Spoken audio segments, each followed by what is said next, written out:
दोस्तों हम फिर से लेकर आ चुके हैं आप लोगों के लिए सुबह की सभी ताज़ा और बड़ी खबरें।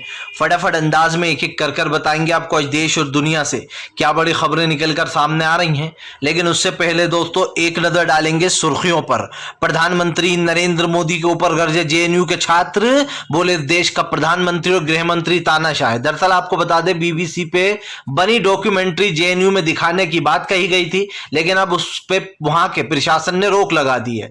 इसके बारे में आपको बताएंगे। वहीं पर अगली बड़ी खबर में हम आपको बताएंगे दोस्तों राहुल गांधी की भारत जोड़ो यात्रा का जोरदार हुजूम। राहुल ने की 2024 की तैयारी, भाजपा को लगा झटका। वहीं पर अगली बड़ी खबर में हम आपको बताएंगे स्वामी प्रसाद मौर्य के बयान से सपा ने किया किनारा, बोले वो उनकी व्यक्तिगत राय है, ये पार्टी का कोई बयान नहीं है। वहीं पर अगली बड़ी खबर में हम आपको बताएंगे दोस्तों उपेंद्र कुशवाहा खुल के सामने, बोले नीतीश कुमार को कमजोर कर रही है राजद यानी कि दोस्तों आरजेडी। इसके बारे में भी बताएंगे। वहीं पर अगली बड़ी खबर में हम आपको बताएंगे दोस्तों राहुल गांधी का हमशक्ल दिखा फिर से भारत जोड़ो यात्रा में, बोला देश में नफरत है, नफरत को मिटाकर रहेंगे। वहीं पर अगली बड़ी खबर में हम आपको बताएंगे दोस्तों गुजरात दंगों पर बनी बीबीसी की इस फिल्म को आपको बता दें जमकर जो है यहां पर इसका विरोध किया जा रहा है। बताएंगे क्यों आखिर इसको नहीं देखने दिया जा रहा है, क्यों इसको देखने की मांग उठ रही है। वहीं पर अगली बड़ी खबर में हम आपको बताएंगे दोस्तों, दरअसल आपको बताते चले मेयर चुनाव में आम आदमी पार्टी का जमकर हंगामा, फिर से एक बार एलजी ने नॉमिनेटेड सदस्यों से कराई पहले वोटिंग। इसके बारे में भी बताएंगे। वहीं पर अगली बड़ी खबर में हम आपको बताएंगे नीतीश कुमार का बड़ा बयान, बोले उपेंद्र कुशवाहा जो भी चाहते हैं वो हमें खुलकर बताएं, इसके बारे में भी बताएंगे। वहीं पर अगली बड़ी खबर में हम आपको बताएंगे दोस्तों तेजस्वी का बड़ा बयान। तेजस्वी यादव बोले बयान वीर नहीं बल्कि लालू नीतीश चला रहे हैं बिहार की सरकार। तो सारी खबरें फटाफट अंदाज में देंगे, एक एक कर देंगे। फिलहाल खैर चलिए बढ़ते हैं सबसे पहली और सबसे बड़ी खबर की ओर। दरअसल दोस्तों आपको बता दें भारतीय जनता पार्टी के ऊपर गरजे राहुल गांधी, बोले फिलहाल देश में नफरत की राजनीति करती है बीजेपी, भाई को भाई से लड़ाकर करती है फायदे का सौदा। आपको बता दें राहुल गांधी ने कहा कि आज देश में अनएम्प्लॉयमेंट, गरीबी, बेरोजगारी जैसे मुद्दे हैं, लेकिन देश में सिर्फ नफरत फैलाने के लिए आपस में लोगों को भिड़वाया जाता है। राहुल गांधी ने कहा कि प्रधानमंत्री जी की राजनीति एक ही है, हिंदू मुसलमान करना, मंदिर मस्जिद करना और लोगों को इस पर भिड़वाना। राहुल ने कहा कि यह हमारे देश के असल मुद्दे नहीं है, जो हमारे देश के असल मुद्दे हैं उन पर बात नहीं की जाती। राहुल गांधी ने कहा कि क्या प्रधानमंत्री नरेंद्र मोदी नहीं जानते कि देश में कितनी महंगाई और गरीबी बढ़ गई है, या फिर वो इस मुद्दे को भुला देना चाहते हैं। राहुल ने कहा कि अगर हम पार्लियामेंट में बोलते हैं तो स्पीकर बंद कर दिया जाता है, सड़कों पर बोलते हैं तो गिरफ्तार कर लिया जाता है, मीडिया हमारा कुछ दिखाती नहीं है, इसलिए सिर्फ हमारे पास एक ही रास्ता बचा था और वो था आप तक आने का। राहुल गांधी ने कहा कि अब ये यात्रा भले ही खत्म हो रही है, लेकिन अब कांग्रेस की पहल खत्म नहीं होगी। राहुल ने कहा कि इसके बाद भी इसी तरीके से जो यहाँ पर चलता रहेगा, यानी कि दोस्तों जो देश में नफरत फैलाई जा रही है, जो देश में दोस्तों नफरत हो रही है, उसको लेकर जमकर बवाल खड़ा हुआ है। आपको बताते चले दोस्तों आज देश में जिस तरीके का माहौल बना रखा है उसको लेकर कहीं ना कहीं भारतीय जनता पार्टी पूरी तरीके से घिर गई है। देखिए अगर दोस्तों एक मकसद हो किसी का कि हमें देश को बढ़ावा देना है, देश में भाईचारे को बढ़ावा देना चाहिए, लेकिन बीजेपी की सरकार दोस्तों इससे विपरीत है। बीजेपी के लिए सिर्फ हिंदू मुस्लिम ही राजनीति है। सब जानते हैं दोस्तों कि यह राजनीति से बीजेपी को बहुत फायदा मिलता है। आपने देखा होगा दोस्तों 2024 के बाद प्रधानमंत्री नरेंद्र मोदी ने एक बात कही थी। 2014 के बाद उन्होंने कहा था कि मैं अब सत्ता में आ गया हूं, अब पेट्रोल डीजल जितनी भी महंगाई है वो सबको कम कर दूंगा, देश को सोने की चिड़िया बना दूंगा। लेकिन अफसोस की बात है कि राहुल गांधी आज पीएम नरेंद्र मोदी पर सवाल उठा रहा है, वही सवाल दोस्तों इस देश के करोड़ों लोगों का है। चलिए बढ़ते हैं एक और अगली बिग ब्रेकिंग की तरफ। बता दोस्तों अगली जो बड़ी खबर निकल कर आ रही है आपको बता दोस्तों स्वीडन में कुरान जलाने के ऊपर हो रहा है हंगामा। मुस्लिम 57 देश ओआईसी का संगठन बोला बर्दाश्त नहीं किया जाएगा इसको। दरअसल दोस्तों आपको बताते चले इन दिनों जिस तरीके से चाहे वो मस्जिदें हो, मंदिर हो, इन पर जिस तरीके से मुस्लिम धर्म पर हमले किए जा रहे हैं, इसको लेकर अब मुस्लिम देश भड़क गए हैं। आपको पता हो दोस्तों अभी स्वीडन में कुरान का अपमान किया गया। गया। आपको बताते चले दोस्तों, स्वीडन में कुरान को जला दिया गया, आप समझिए। और ये पहला मामला नहीं है, इससे पहले एक चार्ली हिब्दो वाला मामला हुआ था, उस पर भी खूब बवाल हुआ था। अब आप समझिए दोस्तों, किसी के धर्म का एक बेसिकली मुस्लिम भाइयों में इसको कलाम पाक भी कहा जाता है, कुरान शरीफ बोला जाता है। उस चीज को जैसे हिंदू भाइयों में गीता होती है, वैसे ही कुरान शरीफ होता है दोस्तों, जिसको हम कलाम शरीफ भी बोलते हैं। सबसे बड़ी बात यह है दोस्तों कि स्वीडन एक देश है जहां पर कुरान को जला दिया गया। स्वीडन में जब ये कुरान को जलाया गया, उसके बाद बवाल खड़ा हो गया है। तुर्की ने, आपको बता दें दोस्तों, तुर्की, सऊदी अरब, सब लोग जो है यहाँ पर स्वीडन के खिलाफ हो गए हैं। आपको बताते चले दोस्तों, साफ साफ इन देशों ने ऐलान कर दिया है कि अब इस देश के साथ कोई लेना देना नहीं रहेगा। यहां तक कि ये लोग जिन्होंने कुरान को जलाया है, इन लोगों को बख्शा नहीं जाएगा। आपको बताते चले दोस्तों, किसी के भी धर्म पर सीधा वार करना या इस तरीके की बेहुदी चीजें करना, यह हमें शोभा नहीं देता। सबसे बड़ी बात यह है कि आप किसी के धर्म की चीज को इस तरीके से डिस्ट्रॉय कर रहा हो, इस तरीके से जला रहा हो, वो चीज दोस्तों कहीं ना कहीं सही नहीं साबित होती। और आप भी जानते हैं कि आखिरकार ये सब कुछ क्यों किया जा रहा है। कौन है वो इंसान जिन्होंने दोस्तों ये किया है, जरा समझिए। ये लोग दोस्तों, जिन लोगों ने ये कुरान जला दिया, उसके बाद विवाद खड़ा हो गया। ऐसा ही एक विवाद आपको याद होगा, जर्मनी में खड़ा हुआ था, जब जो है यहाँ पर चार्ली हिब्दो, यानी कि जो पैगंबर मोहम्मद साहब थे, उनका एक अजीब और गरीब बेहुदा टाइप का एक बनाया गया था दोस्तों, स्केच बनाया गया था। बेसिकली उसके ऊपर विवाद भी छिड़ा था, और जिसके बाद काफी कुछ मामला बिगड़ सा गया था। वहां पर उसके जो वहां का राष्ट्रपति, उसने माफी तक मांगी थी। लेकिन फिर से दोस्तों वही होता हुआ दिखाई दे रहा है। अब स्वीडन में ये हुआ है, जिसके बाद कुरान जलाने पर सऊदी अरब और खास करके तुर्की ने हल्ला बोल दिया है स्वीडन पर, जिसके बाद मामला साफ हो गया है। चलिए बढ़ते हैं एक और अगली बिग ब्रेकिंग की तरफ। बता दे दोस्तों, अगली जो बड़ी खबर निकल कर आ रही है, आपको बताते चले दोस्तों, कन्हैया कुमार का बीजेपी के ऊपर बड़ा हमला। बोले फिलहाल देश में देशभक्ति और भाईचारे की जरूरत, लेकिन बीजेपी फैलाती है नफरत। आपको बता दें, कन्हैया कुमार ने कहा कि जिस तरीके से ये भारत जोड़ो यात्रा हमने शुरू की थी, हमने सोचा नहीं था कि भारत जोड़ो यात्रा को लोगों का इतना प्यार मिलेगा। आपको बता दें, राहुल गांधी समेत कन्हैया कुमार भी दोस्तों राहुल के साथ चले, अंत तक चले। कन्हैया कुमार ने कहा कि फिलहाल इस यात्रा का सिर्फ एक ही मकसद था, देश में जो भाईचारा और जो प्यार मोहब्बत को खत्म किया जा रहा है, उसको फिर से एक बार जोड़ा जाए। सबसे बड़ी बात यह है दोस्तों कि राजनीति एक अलग चीज होना चाहिए, और देश में दोस्तों आप समझिए, इस तरीके की नफरत फैलाना ये एक अलग बात है। अगर आप राजनीति करते हो, उसमें 10 तरह के मुद्दे उठाओ, आप विपक्ष को घेरो, उसके ऊपर कुछ भी इल्जाम लगाओ, लेकिन आप जो राजनीति के चलते आप ये जो लोगों को आपस में लड़वा रहा हो, इसे राजनीति नहीं कहते, बल्कि इसको दंगे भड़काना कहते हैं। आप समझिए दोस्तों, आप इससे पहले आपने किसी और देश में ऐसी राजनीति कभी नहीं देखी होगी कि लोग जो है एक दंगे भड़का दे। कभी आपने नहीं देखा होगा कि वहां पर धर्मों को लेकर एक दूसरे को लड़वा दिया जाता हो, क्योंकि दोस्तों इस तरीके की चीजें बेवकूफ़ी से भरी हुई होती है। सबसे बड़ी बात यह है कि अगर मंदिर बन जाए, मस्जिद बन जाएगा, तो क्या इससे रोजगार मिल जाएगा? क्या इससे हमारे देश की गरीबी, बेरोजगारी और महंगाई कम हो जाएगी? नहीं होगी। जो लोग दोस्तों इस बात के दावे करते हैं, वो लोग खुद भी जानते हैं कि ये बात उनके लिए सिर्फ एक जुमला है, और वो लोग इस बात को दोस्तों सिर्फ जुमले की तरह ही यूज करते हैं। मैंने पहले भी कहा है दोस्तों, फिर कहूंगा कि आज देश में महंगाई, गरीबी और बेरोजगारी जैसे मुद्दों को बीजेपी दरकिनार कर रही है। सबसे बड़ी बात यह है कि आज दोस्तों हमारे देश का जो भाईचारा है उसको खत्म किया जा रहा है, और हम ऐसा होने नहीं देंगे। प्यार मोहब्बत से देश को चलाना चाहिए दोस्तों। सबसे बड़ी बात यह है कि आज मैंने कई लोग देश में कई जैसी पार्टियां देखी हैं जो सिर्फ राजनीति के लिए हिंदू मुस्लिम करती हैं। फिलहाल चलिए बढ़ते हैं एक और अगली बिग ब्रेकिंग की तरफ। बता दोस्तों, अगली जो बड़ी खबर निकल कर आ रही है, आपको बताते चले दोस्तों, बीबीसी पर बनी डॉक्यूमेंट्री पर जेएनयू में मचा हंगामा। छात्र बोले इस देश का गृह मंत्री और इस देश का प्रधानमंत्री तानाशाह है। आपको बताते चले दोस्तों, जेएनयू के छात्रों को भी सल्यूट करना पड़ेगा। इतने लोगों को बीजेपी ने जेल में डाल रखा है सिर्फ ये इल्जाम लगाकर कि इन्होंने जो है यहाँ पर एनआरसी सीएए का विरोध किया, लेकिन उसके बाद भी दोस्तों जेएनयू के छात्र डरते नहीं है।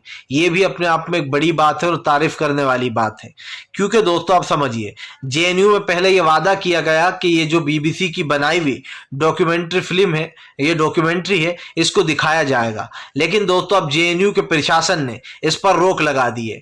दरअसल असल मामला समझ लीजिए क्या है। आप सब जानते हैं कि बहुत जल्दी 2024 और 2023 के चुनाव करीब है, सर पर है।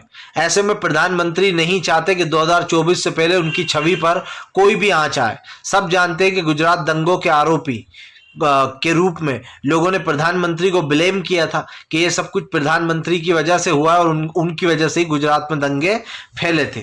और दोस्तों, अगर आप कई लोगों की राय पूछोगे तो वो कहेंगे कि ये बात सही भी है, लेकिन सुप्रीम कोर्ट ने इस पर एक जजमेंट दिया जिसमें प्रधानमंत्री को जो है यहाँ पर वो ठहरा दिया गया कि बेकसूरवार, कि इनका कसूर नहीं है। लेकिन दोस्तों, अब इस पर जब डॉक्यूमेंट्री बनी तो बीबीसी ने साफ साफ कहा कि हमारी ये डॉक्यूमेंट्री सारे तत्व और सब कुछ देखने के बाद बनाई गई है और इस डॉक्यूमेंट्री में जो बताया गया वो बिल्कुल सच है। यानी कि ये डॉक्यूमेंट्री बनाने वाले कह रहे हैं कि दंगों का जो असली जिम्मेदार था वो प्रधानमंत्री ही थे। अब जेएनयू में इसको लेकर बवाल चल रहा है। छात्र जो है वो गृह मंत्री अमित शाह और नरेंद्र मोदी को घेर रहे हैं।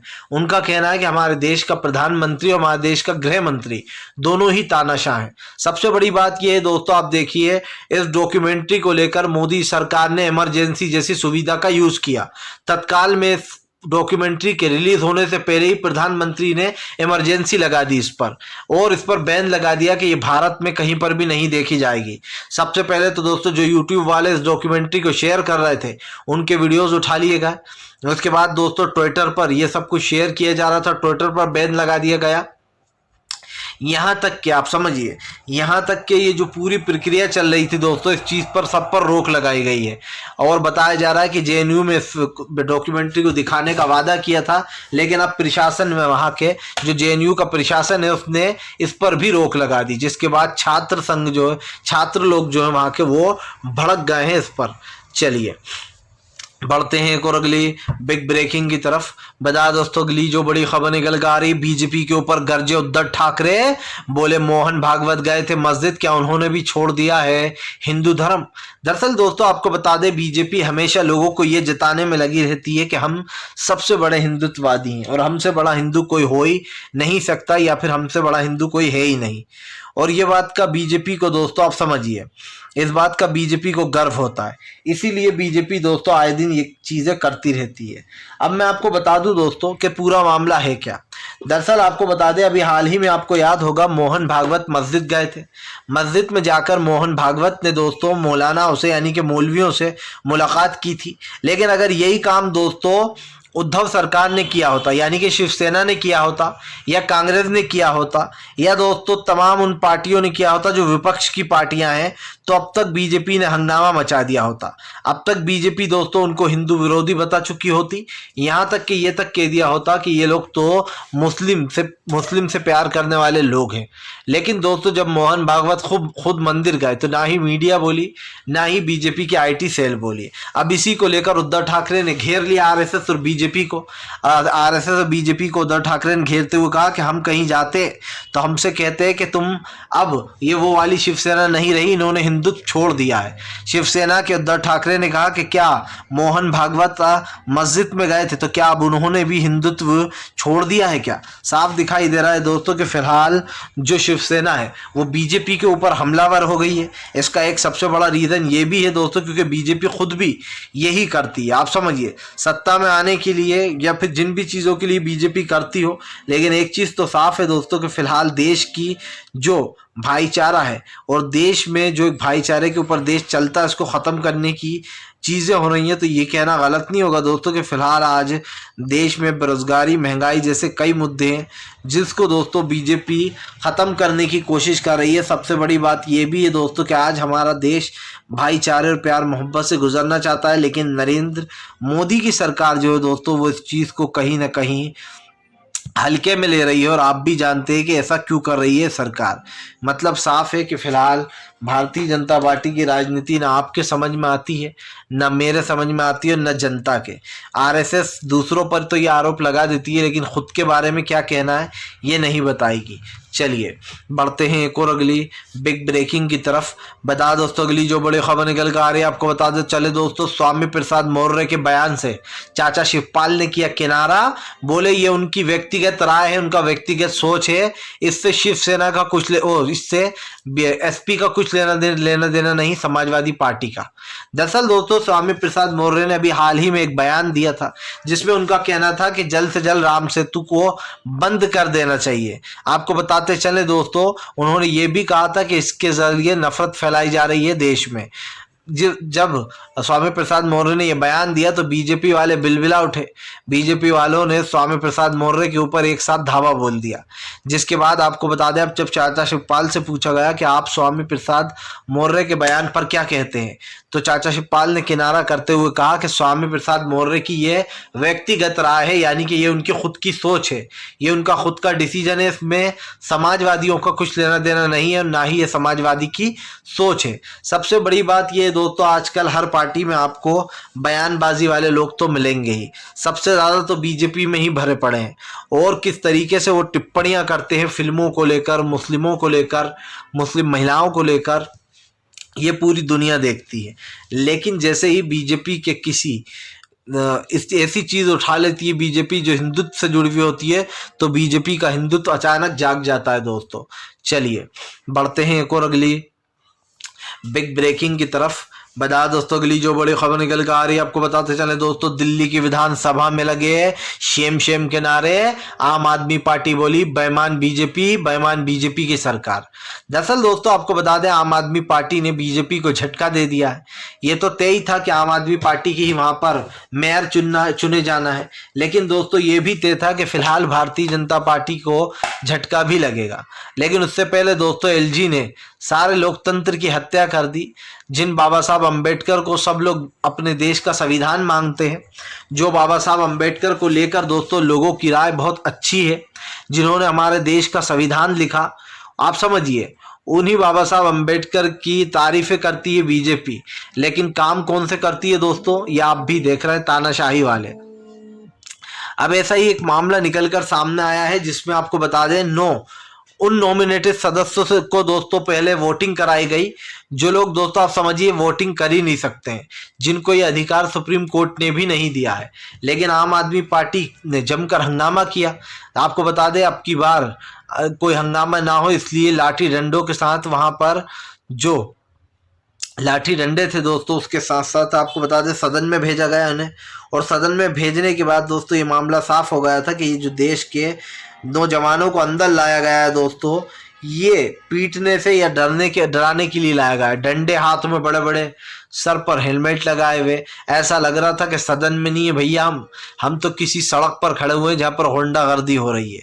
सबसे बड़ी बात यह है कि आम आदमी पार्टी ने हमला बोलते हुए कहा कि बीजेपी की हार ही इस बात का सबूत है कि बीजेपी को कभी सफलता नहीं मिल सकती। और इसीलिए दोस्तों आम आदमी पार्टी लगातार जो है यहाँ पर बीजेपी के ऊपर हमलावर भी रही है। फिलहाल चलिए बढ़ते हैं एक और अगली बिग ब्रेकिंग की तरफ। बता दोस्तों अगली जो बड़ी खबर निकल कर आ रही है, आपको बताते चले दोस्तों, फिलहाल तो नीतीश कुमार ने बोला भाजपा के ऊपर बड़ा हमला, बोले फिलहाल बीजेपी से मिले हुए हैं कई लोग जो करते रहते हैं सरकार गिराने की कोशिश। आपको बता दें उपेंद्र कुशवाहा के बयान पर सीधा नीतीश ने हमला बोला और कहा कि फिलहाल हमें नहीं पता आप क्या चाहते हो हमसे। और जाहिर सी बात दोस्तों, इस वक्त जो नीतीश कुमार के साथ हो रहा है, जैसे नीतीश ने पार्टी बदली तो बीजेपी और पूरी मीडिया नीतीश के ऊपर हमलावर हो गई। लेकिन जब नीतीश दोस्तों आप समझिए इतने सालों से सरकार चला रहे थे और वो सरकार दोस्तों किसी काम की नहीं थी, तब ये बीजेपी चुपचाप बैठी थी। तब बीजेपी को दोस्तों हिंदुत्व याद नहीं आ रहा था। लेकिन आज जो है बिहार में इनको शराबबंदी भी नजर आ रही है, नकली शराब भी नजर आ रही है। लेकिन जब खुद सत्ता में थे नीतीश के साथ तो सब पर चुप्पी साधे बैठे रहते थे। नरेंद्र मोदी के दो रूप हैं दोस्तों। एक रूप जो है वो तो आप देख ही रहे हैं कि दूसरे की सत्ता आ जाए तो उसे घेर लो, लेकिन जब खुद की सत्ता रहे तो चुपचाप बैठे रहो। आखिरकार ये कौन सी राजनीति है दोस्तों, ये समझ से मेरी बाहर है। फिलहाल हम तो यही कहेंगे, अगर आपको हमारा वीडियो अच्छा लगे तो इसको लाइक करिए, चैनल पर पहली बार आए सब्सक्राइब जरूर कीजिए ताकि ऐसे वीडियोस आपको आगे भी मिलते रहें दोस्तों।